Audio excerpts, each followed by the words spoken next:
All right, welcome back to Perceptual Supplements. We are supplementing McLuhan with some general percepts, and we are supplementing your general perception of the world with McLuhan. Works both ways. Either makes things clear or starts you on an adventure of learning more about media and media ecology through the work of Marshall McLuhan.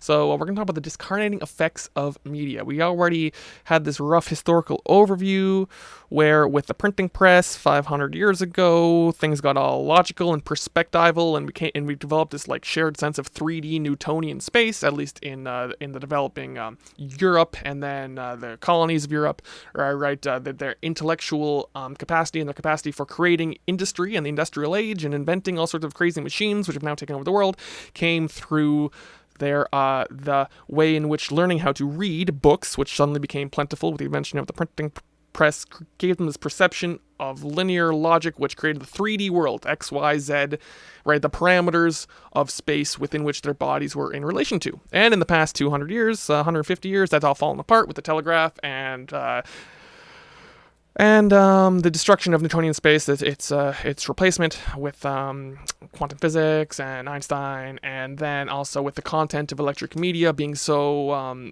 captivating that the illusions on a TV screen and a cinema screen and now a computer screen and the models of the ways which we model the world through measuring everything in multidimensional parameter space has sort of thrown us into a chaos which is disembodied. It is discarnating.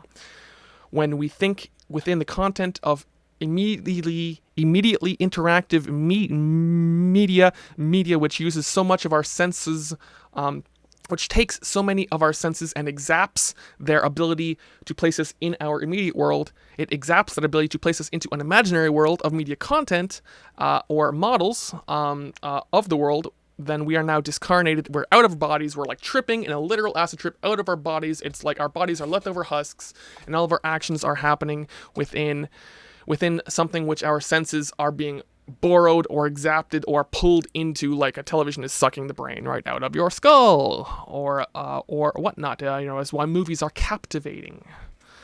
Now, think about all the things all the important discussions and events in your life that make you who you are, the things that change and upset the stability of your sense of being, right? That throw you into a momentary chaos, which you just then have to find new order to, and you learn and you grow as a person through that process and develop the resilience of being and whatnot. When those events happen on the internet, your body is not involved. Let's think of a very important conversation. Sort of conversation that you're having with a friend out in the park. And it's an important conversation. It's life-changing because you're questioning them and they're revealing things that they were always scared to tell you. And you gasp and you put your hand up and you realize you're overacting and you sit down and then you realize you're being all defensive and you start to respond to them, and then your voice gets really loud and you start drowning them out, and they're trying to interrupt you because you're going off, you're motor mouthing, and they're telling you to shut up and you can't stop and you got to learn to control yourself.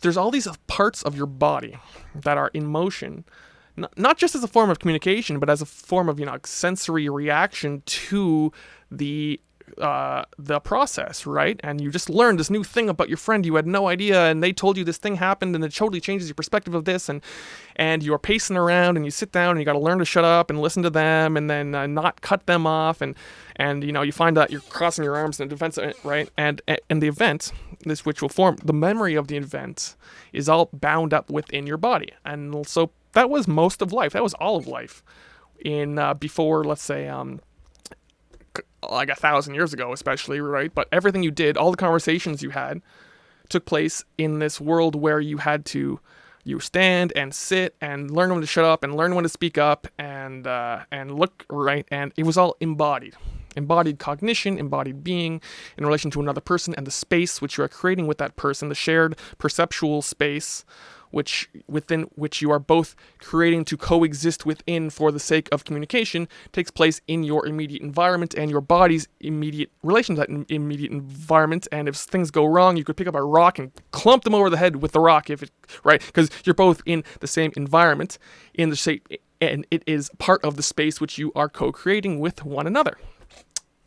Now, let's say this happens over like a Zoom meeting or something, or even or a conversation that you're texting on your phone. You're sitting on the bus and you're having a really important conversation with someone. They're breaking up with you in a relationship. I don't know, but none of the space that you're sharing with that person it's confined to a little window, and the relation of your body to that little window is completely is not part of that developmental experience. Your body's been left out. You are in a discarnate state. The part of you which is learning and growing and interacting with this person is entirely within the words, the conceptual words. And it doesn't matter if you're shaking or not, or if you're shaking your head, or if you're lying in bed, or if you're jogging down the street. The motions of your body are completely divorced from what it is, right? They're not. Their orchestration, the orchestration of your, sensory motor, systems is not a part of the moment. Is not, they're separate. You are being discarnated. Because the space you're in, that you're creating with this other person, is bound and confined by the medium itself. And you have to rely on exclamation marks and emojis in some facile, replacement for what your body might not even be doing. Maybe you're sitting there on the bus, perfectly composed, going through hell in your mind, but staying completely calm for the sake of not freaking out everyone else sitting on the bus or sitting in the park, right? So those memories literally do not happen in the space in which your embodied reality is existing in. And it's not, and if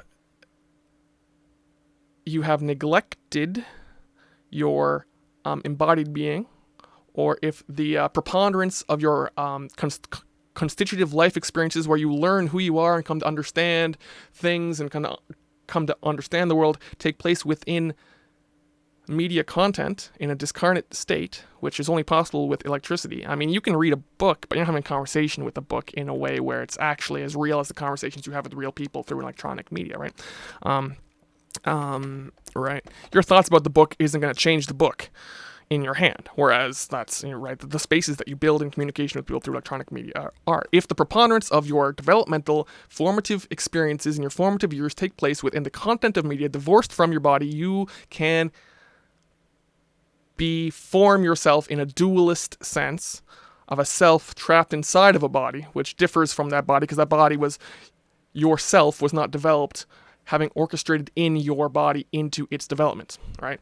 That's right. That's the applied constructivism with media content and electronic communications media, which in the 70s McLuhan said made us role players.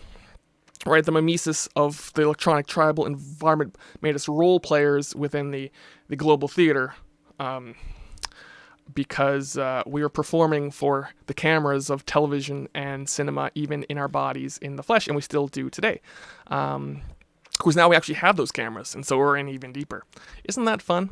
So take those percepts, try them on for size. How incarnate or discarnate are you, and how incarnate and discarnate are the people who you're talking to, and how does this dimension of understanding others compared to, say, categories and typologies of the sort which try to classify people according to abstract parameters, measurable parameters. Think about what media do these people use and know, and in what media contexts have their life experiences happened? How does that make them who they are, and how it is they seem to be, right? That's a fun one to put on. Go try that one out. Thanks for watching, and we'll pump out a few more of these real soon. Subscribe down below for the next series of perceptual supplements and a whole lot more. I'm Clinton. Take care.